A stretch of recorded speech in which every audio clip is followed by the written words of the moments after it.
Good evening, everyone, and welcome to the Conservatorium. And a special welcome to all of the people who have come from a long way away, from America, from the UK, from Europe, as a whole wonderful group of people here who I think of as my special piano roll family, to be really honest. We see each other at lots of different meetings. We've seen each other over the last, certainly in my career, 20 years or so, and all of you are really special.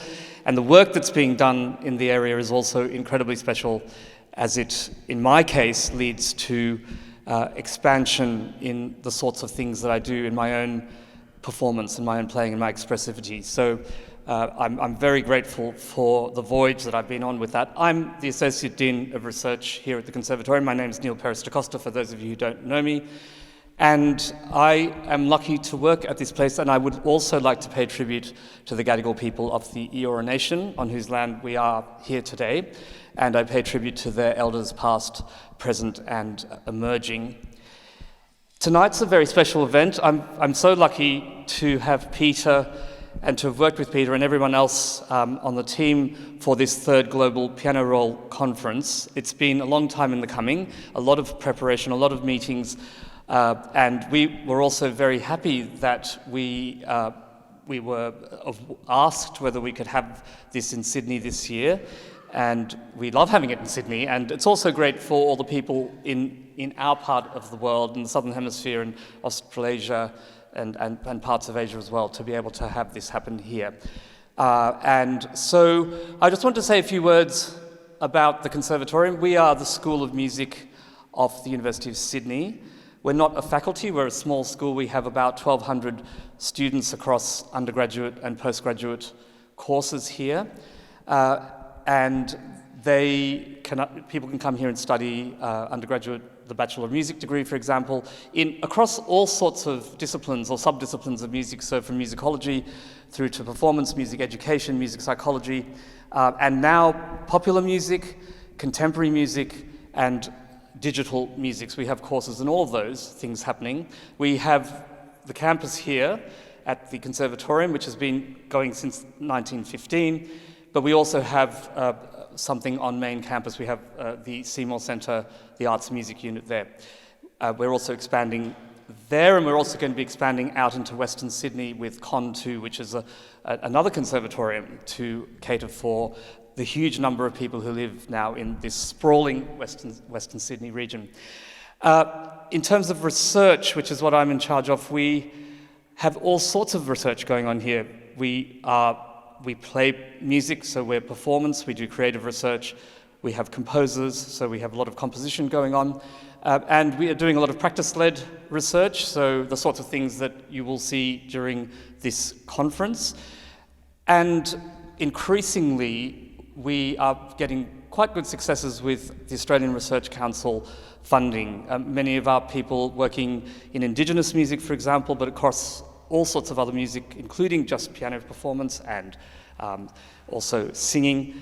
We're winning Australian Research Council grants of quite substantial amounts of money for 3 to 5 year projects, and that's something quite new for the Conservatorium. That's been happening in the last 5 to 10 years. And we're also increasingly, and I'm very proud of this, doing multidisciplinary research. So we have, for example, a wonderful project called the Neuromusic Project, where we are testing over the next 3 years the efficacy of music training for individuals who are between the ages of 60 and 90 who might be starting to suffer with memory problems or cognitive decline. And we want to test whether training in music can help stem the decline there. And that's a very important project. We also are working with the different multidisciplinary institutions of the University of Sydney, the Brain and Mind Centre, the Asia Centre, oh goodness, I'm going to forget all these. We've got lots of institutions, and our people are working to look at world problems to see whether we can solve them together. And so we're moving out of our siloed, we teach people how to become performers and composers, to a much broader way of including music across other disciplines as well. So that gives you a little bit of an idea of what we do here. This building is amazing. While you're here, have a look around. It's a sprawl. It's on 3 floors. Just walk around. This is one of our halls. You'll be seeing the Recital Hall West for most of the meeting, the conference, and we have lots of practice rooms and facilities. So it's a really great place. Sydney's a wonderful place to visit right now. We're having great weather. As you can see, it's warm tonight. It might get a bit colder, but it's a great place. Please, I hope that you'll all get to go out on the harbour and enjoy all the things that we have on offer here. But tonight, I'm going to pass over to Peter. We're actually here to hear music and to hear the extraordinary playing of some awesome pianists who are no longer with us. And I find this wonderful. The ghosts come out of the piano rolls. So over to Peter.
Thank you.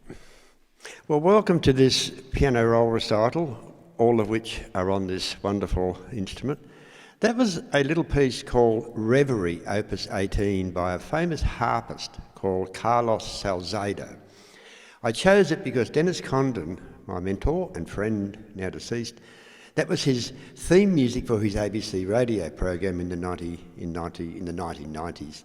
He never told the audience what it was until the very last program, and he had lots of letters asking. The next piece we're going to play is by a very well-known pianist called Percy Grainger. The work is his transcription of the Flower Waltz from Tchaikovsky's Nutcracker. Grainger made this transcription in 1905, and the work itself, Tchaikovsky published it in 1892. So it was all very current at the time. And it's still a popularly performed piece, and, well, here it is.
Yes, I'm sorry, Bruce. I should have mentioned that. That was a duo art roll recorded in 1925 and heard today. Yes, I should have introduced that. I didn't read my notes. Which is why I have my notes in front of me. That's a hard act to follow, really. The next piece on the program is the impromptu Opus 90, number 2 in E-flat D899 by Franz Schubert. And it's played by Fritz von Bose, who was born in 1865. And it's a Eucharist roll number 3635, which was, I believe, recorded in 1911. Fritz von Bose was a pupil of Karl Reineker's from 1883 at the Leipzig Conservatory, and he taught the piano at the conservatory and was appointed a professor there in 1912. And for me, the connection between this pianist and Reinecker is of great importance. We're going to come to Reinecker, and so I'll say more about this. But listening today to the roll, I noticed how in the first section of the piece, he has very pearly fingering. It's very even and actually quite aligned in the way that he plays it. And then in the middle section, he actually does what a lot of 19th century pianists were used to doing. He spreads the hands. He doesn't play the hands together at certain points. And this is really to give special expression and poignancy to important harmonies and things like that. And what I find also interesting is at the end where Schubert writes an accelerando, get faster in the part, he actually starts quite a few bars earlier than marked. And that was also characteristic of what pianists did. They didn't necessarily follow what the composer actually wrote in the part, but sort of went out on their own. So this is a wonderful playing of this Schubert piece.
So the next work on the program is the second movement, the Larghetto, from Mozart's Concerto number 26, K537. It's also nicknamed the Coronation Concerto in D major. And it's actually an arrangement of the work for solo piano, and it's both arranged by and on this roll, it's a Welter roll from 1905, is played by Karl Reinecke, who was born in 1824, and that was the year of the Viennese premiere of Beethoven's Ninth Symphony, and also the composition of Schubert's string quartet, Death and the Maiden. And Reinecke is a very special character. For me personally, he really launched me into my research in using piano rolls. And it was when I was doing a PhD with Clive Brown, who's here for this conference and to give a lecture tomorrow, who said to me that if I wanted to find out about 19th century and earlier playing, I should listen to early recordings. And the first recording I bought was in Tower Records in London, and it was actually a disc which had this piece on it. And on first hearing, to use an Australian expression, I was blown away, because I had never heard Mozart played like this. I had not heard a pianist play with such what I would call expressive freedom, and not playing the hands together, arpeggiation, and all sorts of other things.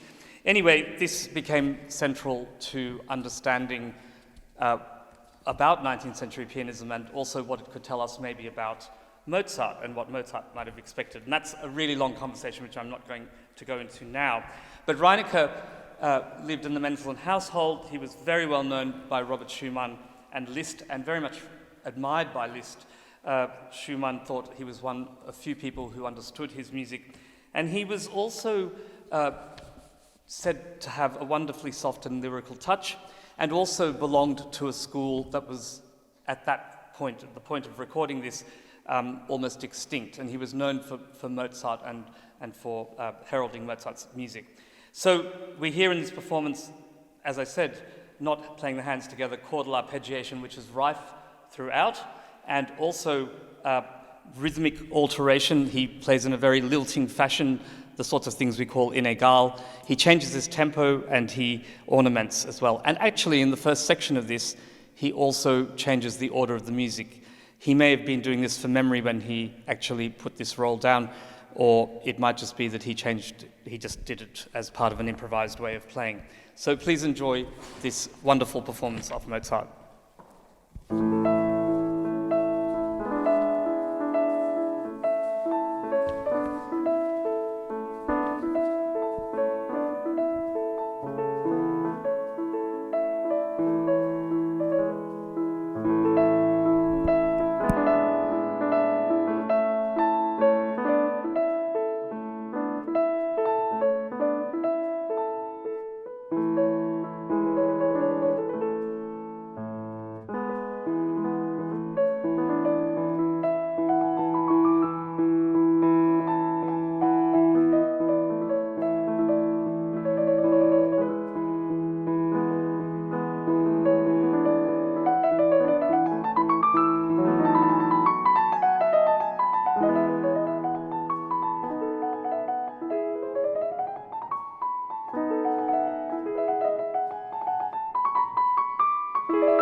Well, I'm sure that you'll agree that the soft and lyrical touch came through very clearly in that, and I wonder whether that is what Mozart expected. And imagine if our Mozart was more like that in most of our Mozart playing at the moment, which it isn't really. It's much straighter and much more clean and crisp usually. So it's food for thought. The next piece we're going to hear is actually Chopin's Etude, Opus 25, number 6 in G sharp minor, which is, there are many, many thirds in this. It goes on with lots of thirds, very virtuosically, and it's played by Moritz Rosenthal, who was born in 1862. And this is an Ampico roll, but I can't actually tell you the date, so maybe you can't remember either. But anyway, he made his Ampico rolls between 1928 and 1942, which is quite a wide date range. Rosenthal was a Polish pianist and composer and a pupil of Liszt, and also for a time a pupil of Mikuli, Karol Mikuli, who was a Polish pianist also and a pupil of Chopin. So we presume that there is at least some link in his playing to the sorts of things that Chopin might have expected. And for Ampico, he was paid over $24,000 for his services and his recordings. So I find this wonderfully expressive technique. It's breathtaking, actually, to hear this. And there are lots of little things that are very 19th century in his playing, the way he treats the double hairpin sign, where he sometimes slows up. And also, he takes certain sections much faster. It's not marked in the music, a little bit like Camille Saint-Saëns' playing. And in the final 3 bars, you'll hear him breaking all his chords. He arpeggiates them, even though Chopin only marked 1 in those bars on the penultimate chord. So breaking all the rules, and that's what 19th century pianists did.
Wish I could play like that, but I can't. Anyway, the next piece on the program is the Prelude, Opus 35, number 1 in E minor by Felix Mendelssohn. And this is played by a very important pianist for many of us in our research, Fanny Davies, born in 1861. She was an English pianist and a pupil of Reineke's, and also thought to be one of Clara Schumann's most famous pupils. So we have a lot of recordings of her playing Schumann's works and also of Brahms. She made her London debut in 1885, and she recorded 14 Welter rolls in England in 1909. And I was really impressed with her beautiful lyrical playing in this piece, which has a melody in the middle part of the register with lots of rippling arpeggiations. It's pretty difficult to do, and she brings out the melody beautifully. It's very well balanced, and also she makes beautiful lilting, sighing effects where the music has slurred pairs of notes. I find that very interesting to hear. It's virtuosic playing, but it's not virtuoso display, and you hear it in her sound.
The next piece on the program is the Nocturne, Opus 27, number 2 in D-flat major, the very famous Nocturne by Frédéric Chopin, and we're going to hear it played by Theodore Leschetizky, who was born in 1830, and this is a Welter roll recorded in 1906.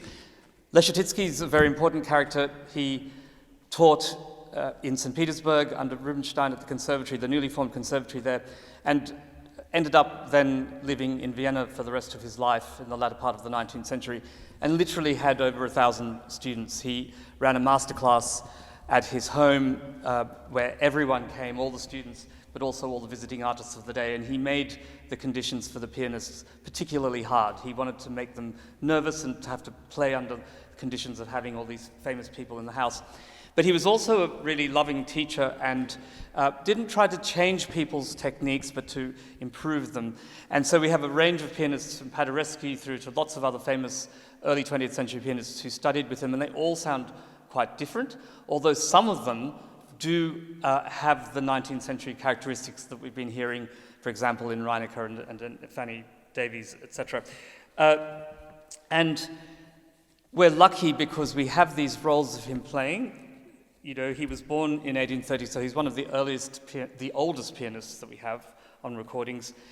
And one of his teaching students, Malouine Bray, left a teaching method which gives us a lot of wonderful information about what he expected to hear and how he taught.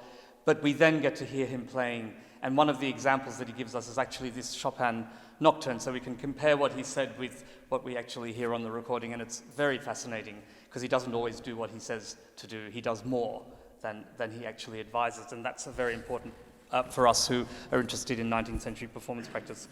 I think this is a stunning performance of this with lots, including breaking thirds in the right hand and lots of ornamentation that's not by Chopin, it's what he's adding in there. So really wonderful performance.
I've heard that piece now many times and it always gives me goosebumps.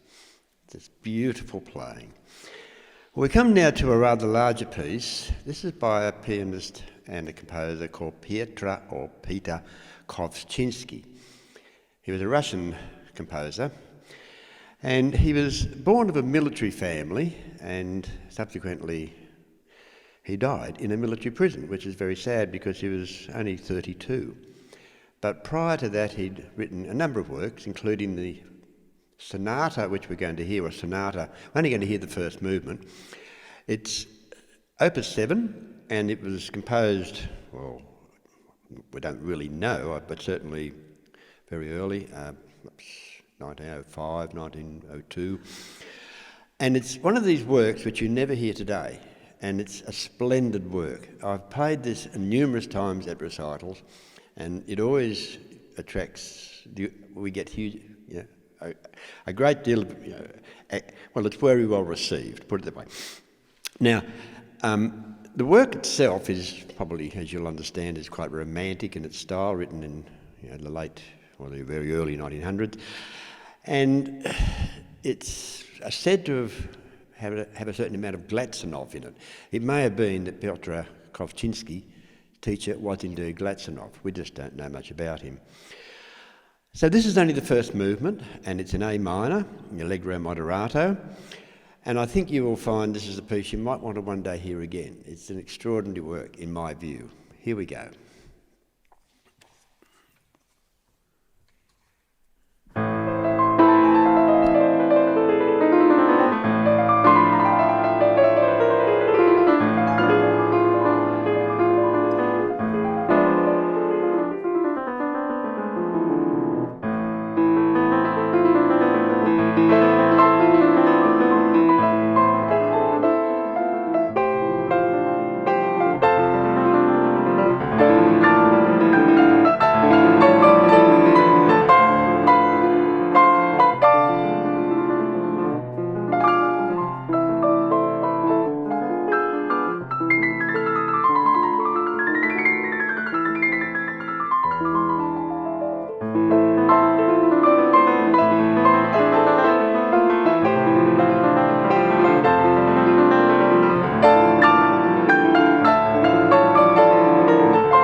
I didn't mention that that was a Velter-Mignon roll recorded when Velter took the machinery to Russia in 1910. Extraordinary journey when you think of all the huge equipment they had to take, and recording some remarkable and never otherwise heard artists. Our next piece is a little bit more familiar. It is the Paganini Etude number 3, which you know as La Campanella, and by Franz Liszt, of course, and it's also played by a pianist who you've probably heard of called Wilhelm Backhaus. It was recorded for the Hupfeld Company, and the Hupfeld Company produced a number of machinery. There was the player called the Finola, and there was the Dia, and there was the Trifinola. So we're never really sure which instrument this was recorded for, but we know it was issued on a Trifinola roll. Now, Backhaus made over 200 roll recordings, most of which were for the Hupfeld Piano Company. He's probably the most recorded artist of his skill level. And he also recorded into the 60s, as we can buy LPs of Wilhelm Backhaus. So he's one of the few pianists who recorded on roll and on disc. He studied at the Leipzig Conservatory and took private piano lessons with Eugene Dalbert, who of course appears on many piano rolls. His first concerto was at age 16, and his US debut occurred in 5th of January 1912. Now, the work we're about to hear, he also recorded for G&T in 1908. And this gives us a wonderful clue as to how fast a roll should be. Hupfeld rolls are not always clear in what the speed of the roll is. In this case, I was able to compare the recording he made on roll to the recording he made on disc. So what you're about to hear is in fact the same as you would hear speed-wise on his disc recording. It's pretty incredible, but he was an incredible pianist.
The next work's also possibly familiar too. Liszt wrote, I'm not sure how many rhapsodies, but the number 10 is one you don't hear a lot of. We all know the number 12 and the number 2. This work is actually played by a pupil of Liszt, Alfred Reisenhower, and he was not just a pupil, he was a real pupil. There were many pupils of Liszt who turned up for a Sunday cup of tea and called themselves pupils of Liszt.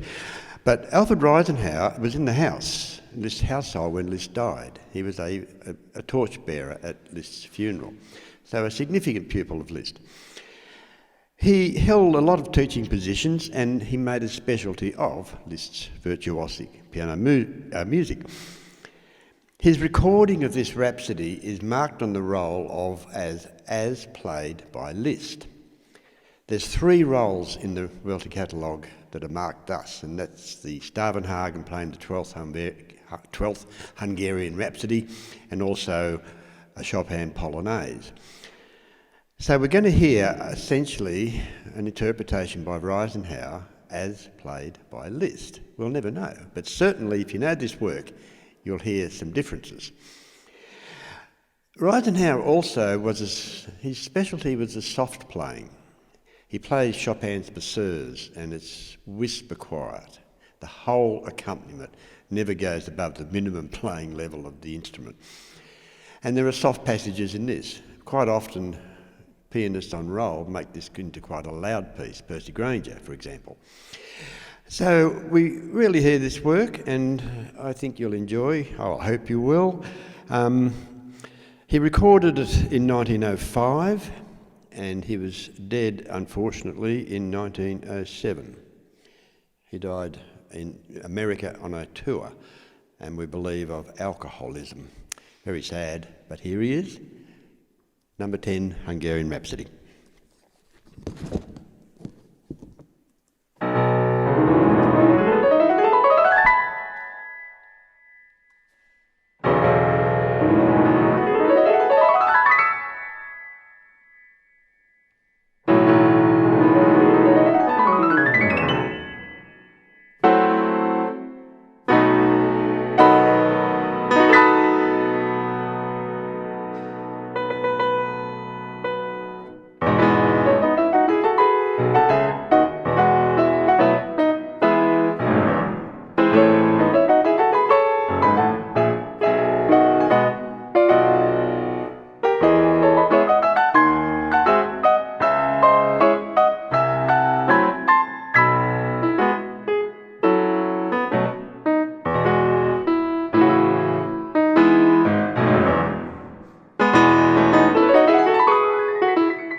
The next work is by a composer we don't hear much of today, Anton Rubinstein.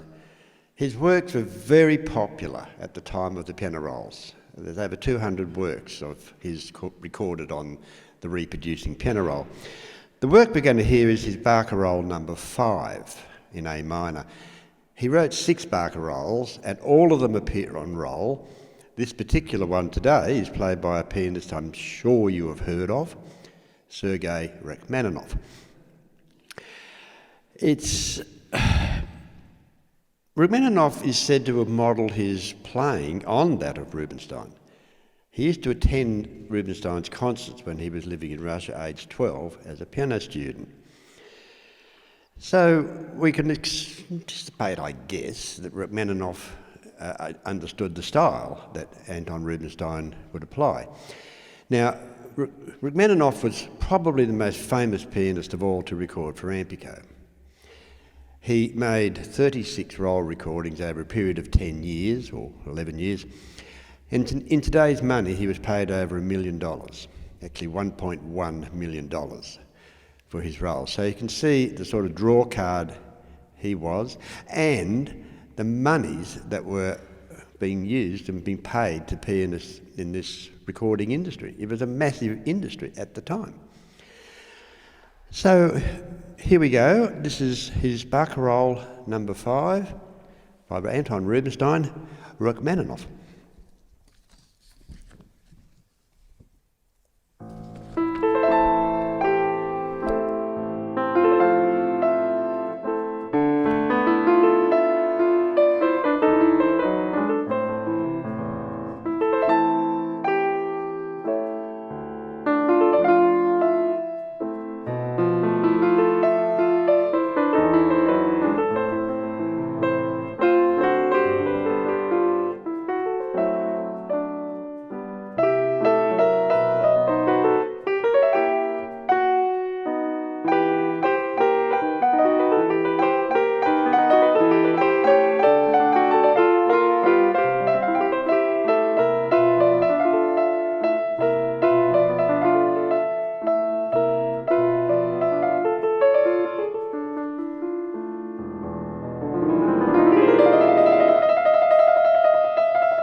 We come to the last work in this recital, and it's French music played by a Frenchman.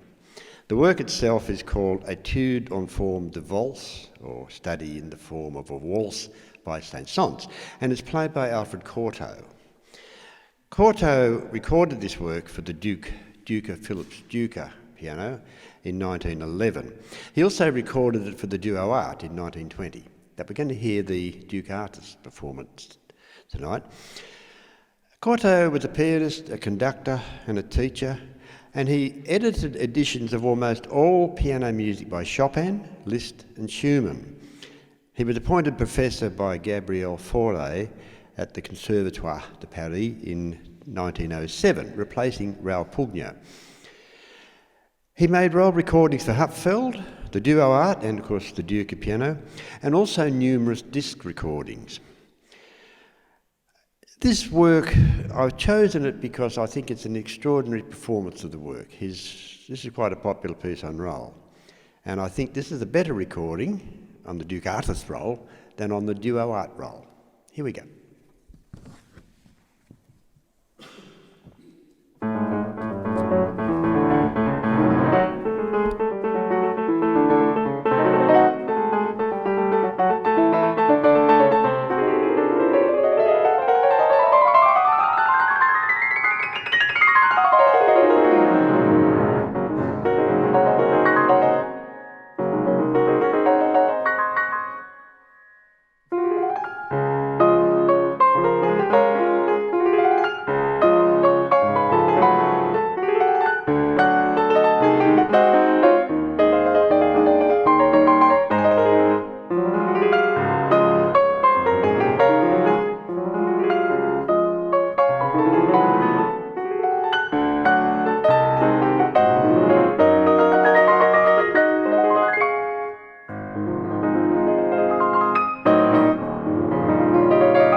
Gentlemen, that brings us to the end of the recital this evening. What an extraordinary range of things we've heard, and I want to say special thanks to Peter Phillips because he largely devised the program, and we didn't have a program for you, but I just want to say that the roll recordings presented in the recital were emulated by him to play on a Disklavier, and that's been his life's work, and very grateful to him for this work.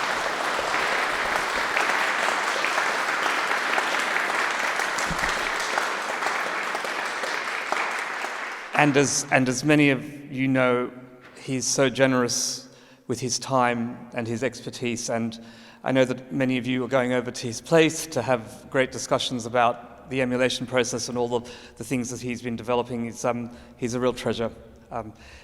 Fabulous to have him here. I just thought I'd say that that's a great kickoff for our third Global Piano Roll meeting, and we will be here tomorrow morning with registrations starting, I've just got to look at the program, from 8:30 for those who haven't already registered. And we'll kick off at 9:15 in the Recital Hall West, which is down on the ground floor. It's a beautiful little hall there, and we're going to be basically living in that space for the next 3 days. Except for Saturday night. Except for Saturday night. Where are we going to be on Saturday night? Oh, we're going to be in here on Saturday night. That's right, sorry. And I just wanted to say that everyone's welcome to come. I hope we'll see you all during these next few days, which will be really exciting.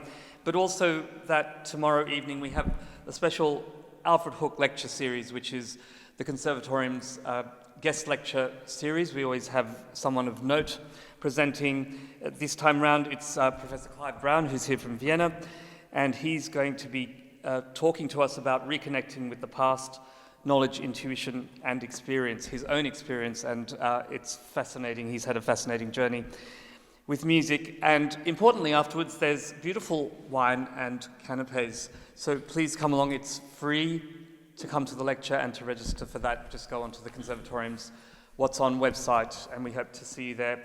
And that's it from us, a bit of an early mark. So hope you have a lovely dinner tonight for those who've joined us, and we'll see you tomorrow. Thank you very much.